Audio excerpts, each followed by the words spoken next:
Cuando el sol comenzó a elevarse sobre las aguas del Pacífico Oriental, la Guardia Costera de los Estados Unidos ejecutó una de las operaciones antinarcóticos más devastadoras en toda su historia operacional. Lo que comenzó como una persecución de alta velocidad contra una embarcación sospechosa, terminó convirtiéndose en el desmantelamiento de una red criminal que intentaba inundar territorio estadounidense con veneno puro. Más de 24 toneladas y media de cocaína fueron confiscadas en una sola operación de despliegue, una cantidad cuyo valor estimado en las calles supera los 362 millones de dólares, según los datos operacionales liberados bajo el nombre clave Víbora del Pacífico. Ningún buque patrullero estadounidense había logrado retirar semejante volumen de narcóticos del océano en un solo despliegue hasta ese momento. La magnitud del cargamento revela la gravedad absoluta de la amenaza.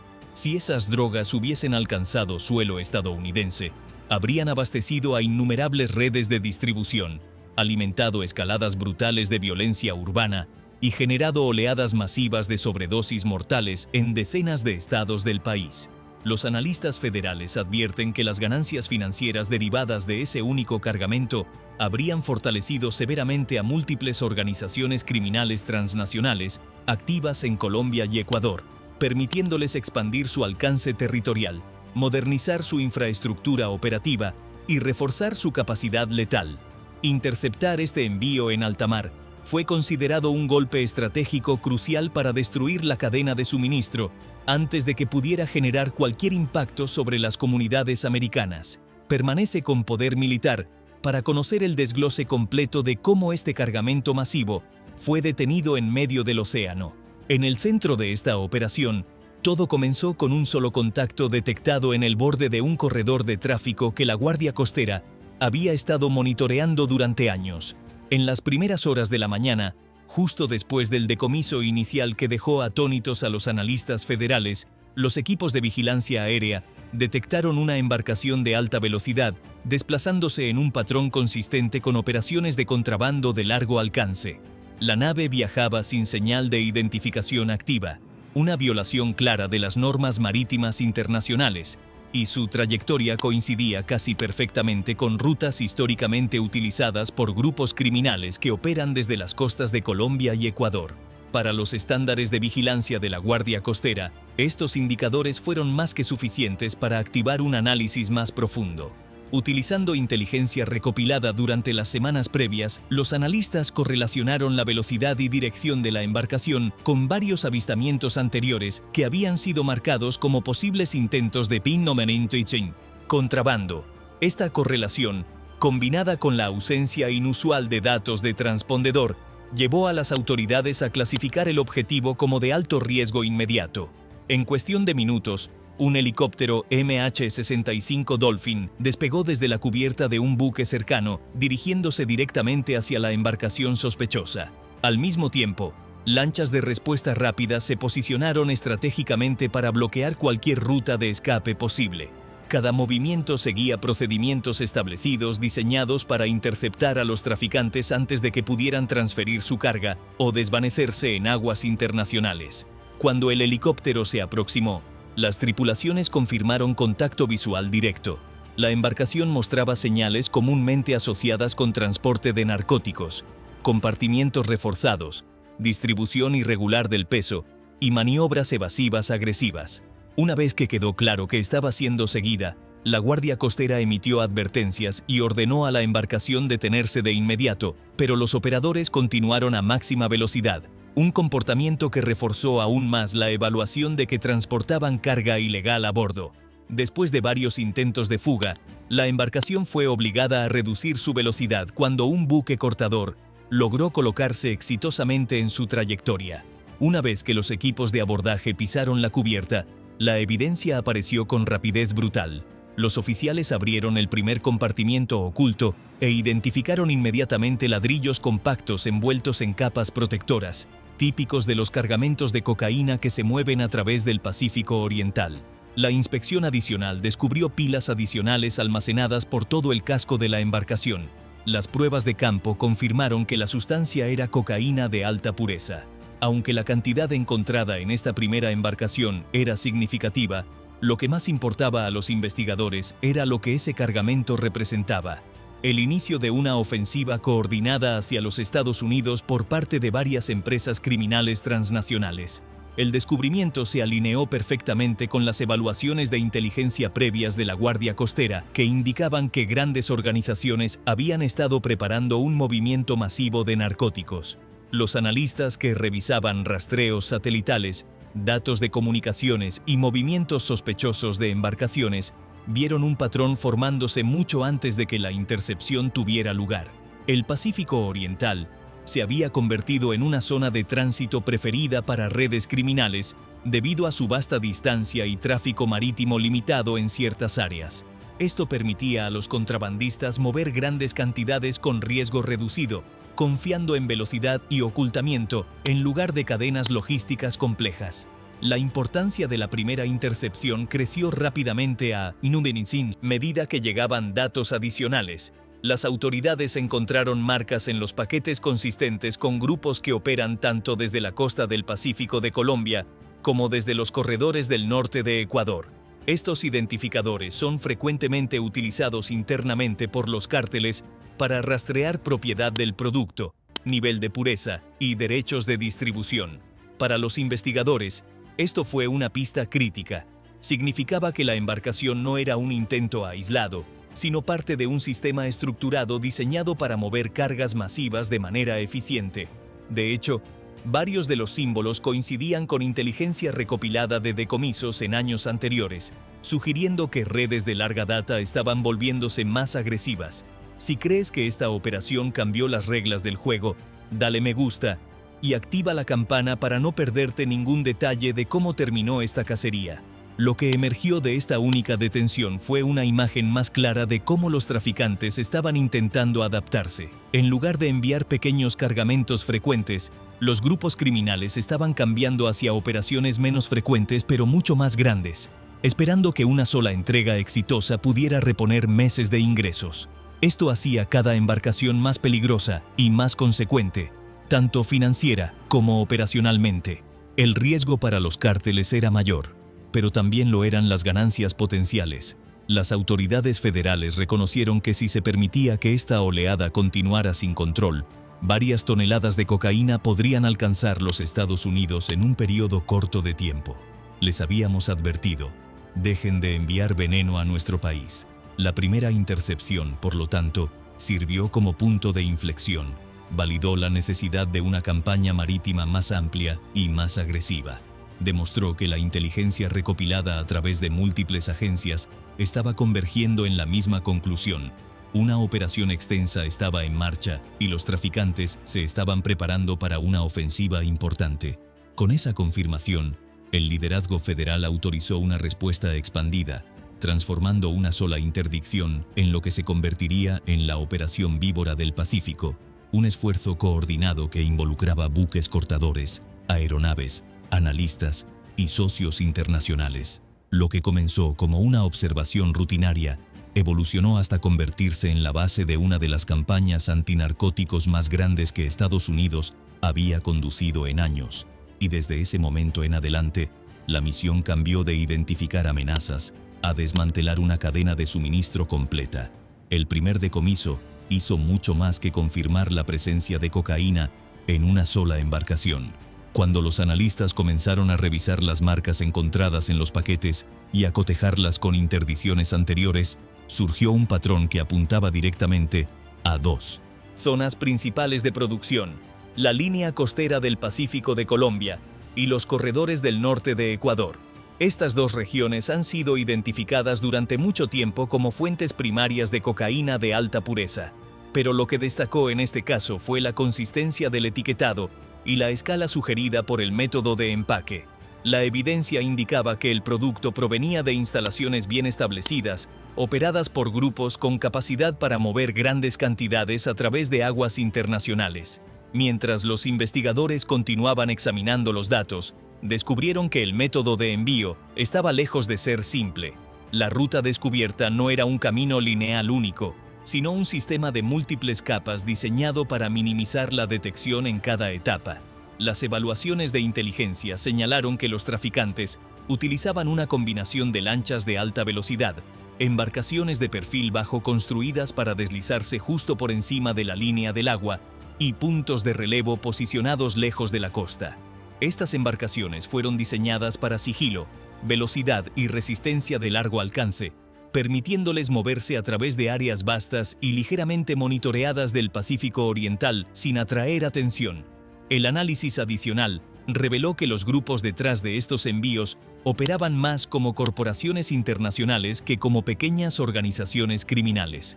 Mantenían divisiones logísticas responsables de la producción, coordinadores de transporte que gestionaban el flujo de envíos y unidades de aplicación encargadas de proteger las rutas. Los registros financieros recopilados de casos anteriores sugirieron que estas organizaciones reinvertían ingresos en equipos mejorados, nuevos diseños de embarcaciones y sistemas de comunicación encriptados.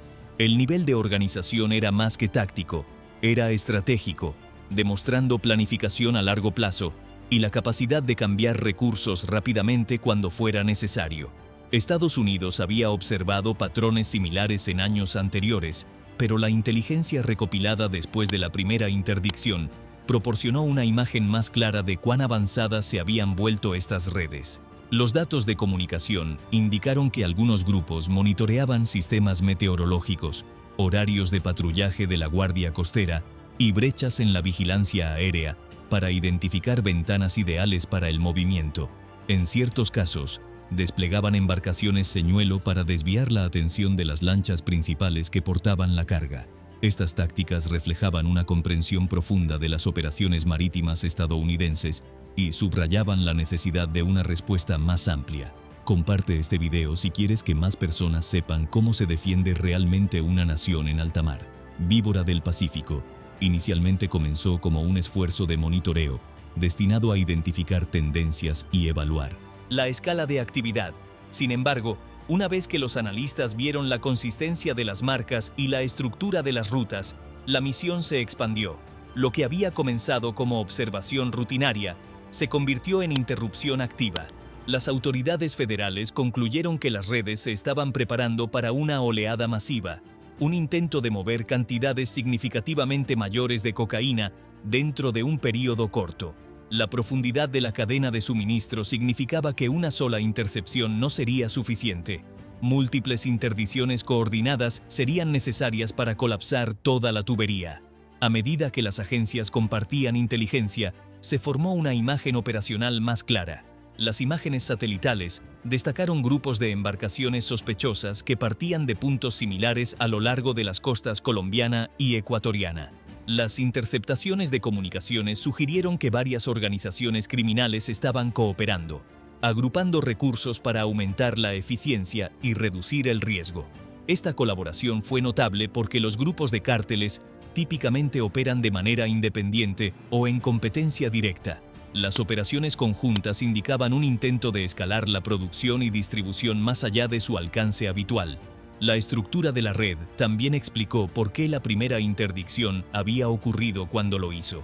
Los analistas estadounidenses se dieron cuenta de que los traficantes estaban programando los envíos para que coincidieran con períodos de alto tráfico marítimo, usando rutas comerciales de navegación como cobertura parcial.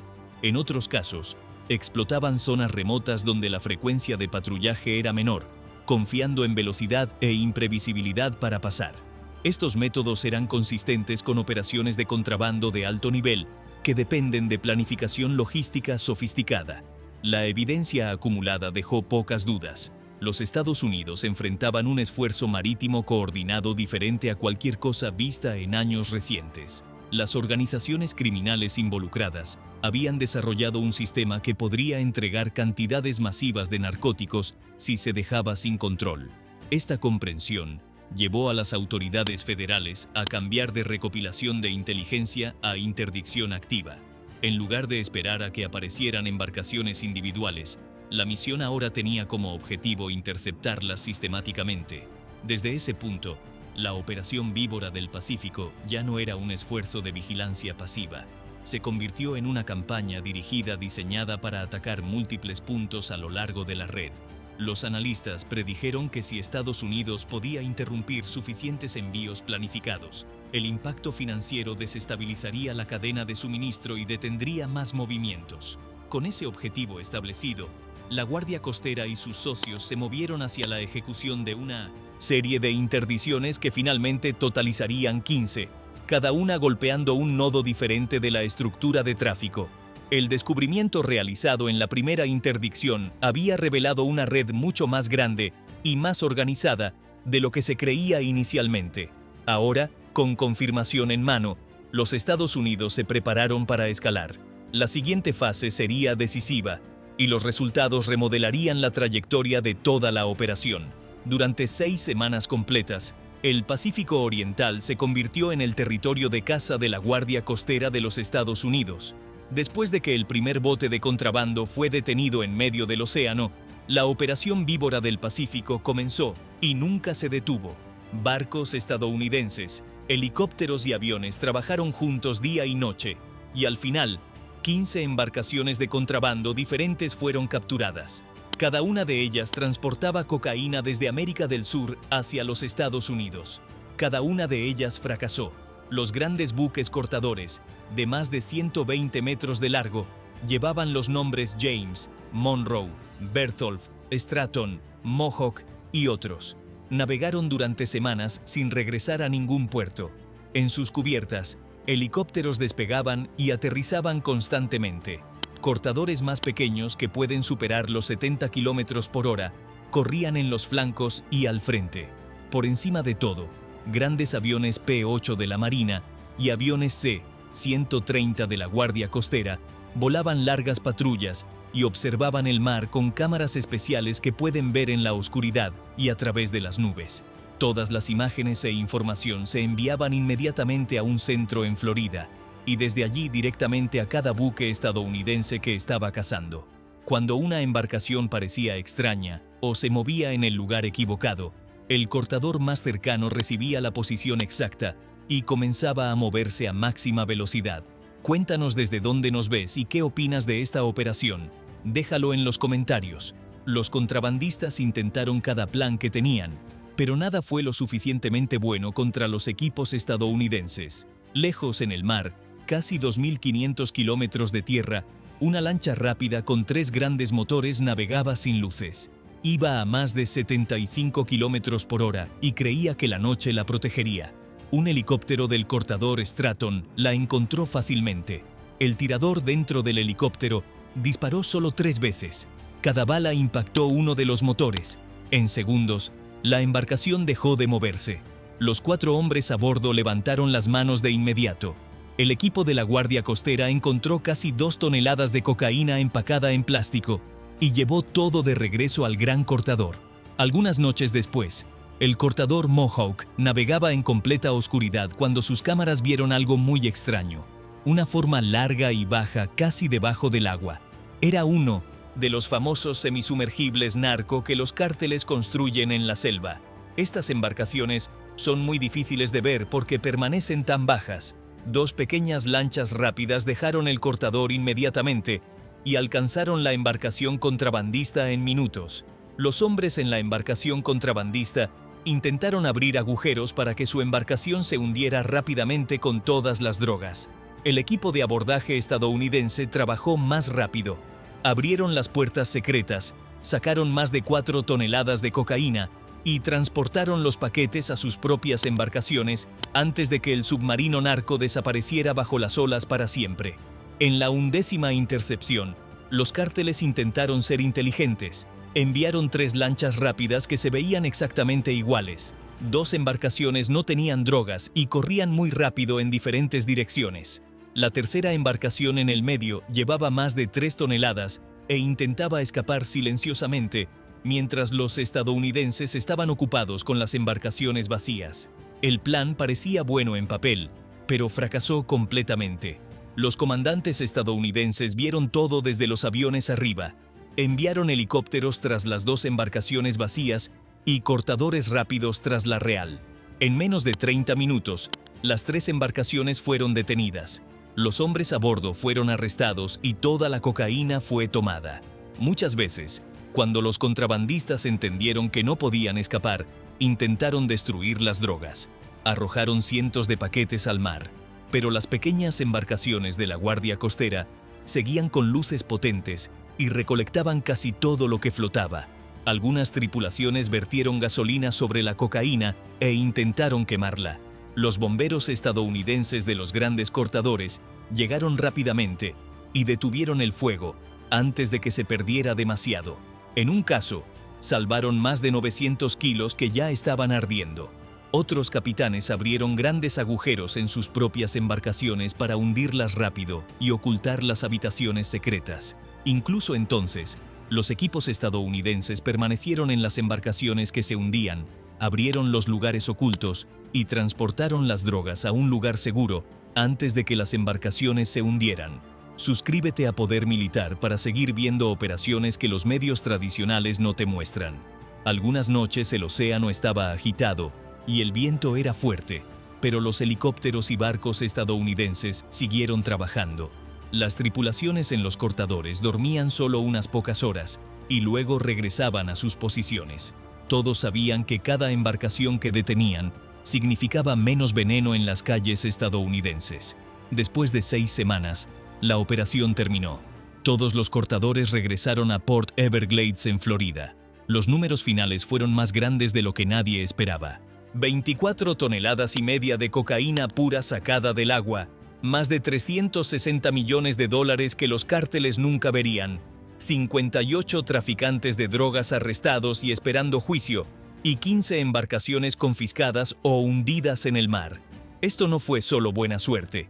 Sucedió porque los Estados Unidos tienen barcos fuertes que pueden permanecer en el mar durante 2 meses, helicópteros que pueden detener una lancha rápida en segundos, aviones que pueden ver todo día y noche, y amigos en muchos países que compartieron información de inmediato. Los cárteles gastaron millones de dólares en nuevas embarcaciones, pintura especial para ocultarlas y radios secretas, pero al final no importó. Desde el momento en que una embarcación contrabandista dejó la costa de Colombia o Ecuador y giró al norte, el océano ya no era suyo. La Operación Víbora del Pacífico no solo quitó drogas a los cárteles, rompió su cadena de dinero. Sin ese dinero, no pueden comprar nuevas embarcaciones, pagar a sus trabajadores o planificar el próximo viaje. 15 interdicciones en 6 semanas mostraron al mundo algo muy claro. La Guardia Costera de los Estados Unidos puede encontrarte en cualquier lugar del océano, detenerte en cualquier momento del día o de la noche y tomar todo lo que tienes. Los Estados Unidos están aquí afuera. Vemos todo y tomaremos todo. Después de que terminaron las interdicciones, toda la cocaína incautada fue transportada a Port Everglades, el centro federal donde la evidencia marítima se procesa bajo estrictas reglas de cadena de custodia. La misión cambió de operaciones en mar abierto a una fase de investigación controlada, donde cada fardo fue documentado, codificado y preparado para enjuiciamiento y revisión de inteligencia. Equipos de la DEA, CBP e Investigaciones de Seguridad Nacional trabajaron conjuntamente para analizar el envío. Su trabajo implicó mucho más que pesar narcóticos. Cada paquete llevaba marcas, letras, números, símbolos o códigos de color que lo vinculaban a una facción específica del cartel. Al comparar estos identificadores con bases de datos existentes, los investigadores pudieron determinar quién produjo la cocaína, quién controlaba el envío y cómo se movía a través de la cadena logística. Los dispositivos electrónicos recuperados de las embarcaciones proporcionaron inteligencia igualmente crítica. Teléfonos móviles, radios satelitales, unidades GPS y registros escritos a mano fueron examinados por equipos de análisis forense digital. De estos dispositivos, los investigadores extrajeron historiales de ubicación, datos de enrutamiento y fragmentos de comunicación que ayudaron a reconstruir el viaje completo desde Colombia y Ecuador hasta el punto de intercepción. Esta línea de tiempo reveló áreas de preparación, coordenadas de encuentro y evidencia de embarcaciones de apoyo.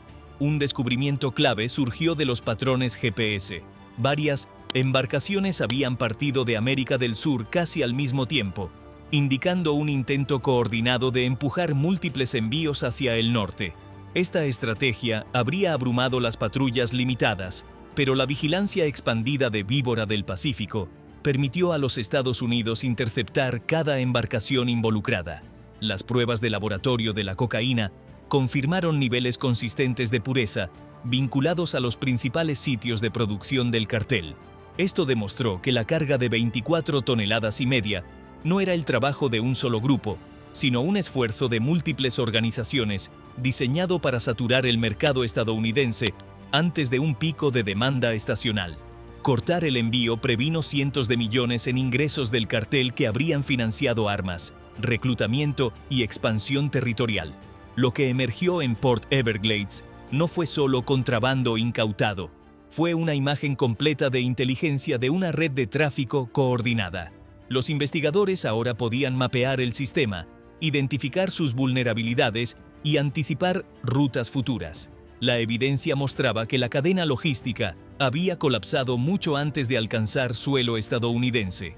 La Operación Víbora del Pacífico entregó un golpe que fue mucho más allá de las drogas sacadas del agua. Cuando los investigadores confirmaron el valor del envío como más de 360 millones de dólares, quedó claro que la operación había cortado una corriente importante de ingresos, de la que varias facciones del cartel dependían para mantener operaciones, resolver disputas territoriales y financiar expansión. El impacto fue inmediato. Los socios de inteligencia en Colombia y Ecuador informaron actividad inusual dentro de los círculos de liderazgo del cartel. Los pagos se detuvieron, las compras de armas se retrasaron y el reclutamiento se desaceleró a medida que los presupuestos colapsaron. Los analistas estadounidenses señalaron que los cárteles funcionan como corporaciones multinacionales, dependientes de ingresos constantes para pagar a subcontratistas, mantener infraestructura y sobornar a funcionarios. Perder 24 toneladas y media de producto causó que estas estructuras financieras se descompusieran de la noche a la mañana, creando tensión entre facciones que previamente habían cooperado. Lo que había sido una cadena logística estable se fracturó rápidamente bajo presión interna. Una segunda consecuencia surgió a través de informes de inteligencia regionales: purgas internas. Los líderes del cartel cuestionaron cómo las fuerzas estadounidenses interceptaron un envío de esta escala y sospecharon filtraciones de información.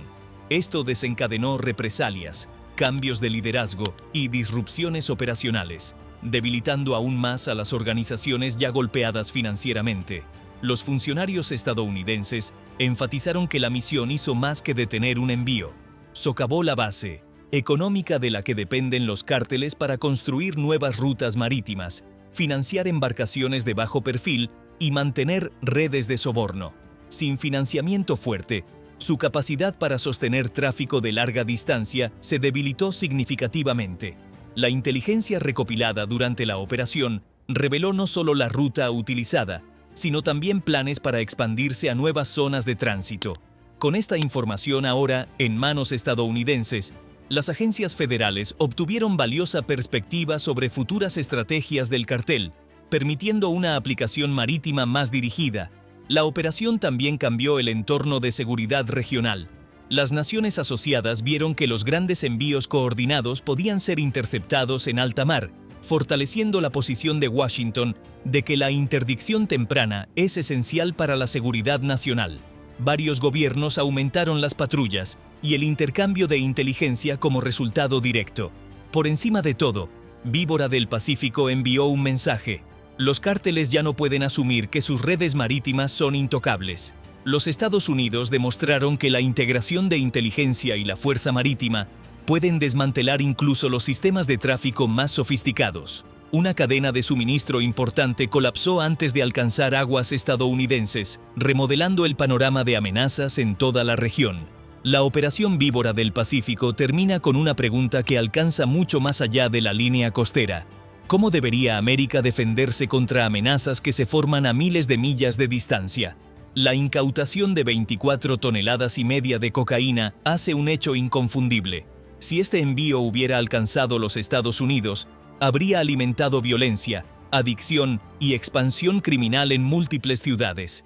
Bloquearlo en el mar hizo más que interrumpir una ruta de drogas. Previno daño real que se habría desarrollado profundamente dentro del país. La operación también redefine el papel de la Guardia Costera de los Estados Unidos. Lo que sucedió en el Pacífico Oriental muestra que la primera línea de defensa de América no está en sus fronteras, sino lejos, en alta mar, donde las redes criminales intentan mover su producto mucho antes de que alcance suelo estadounidense.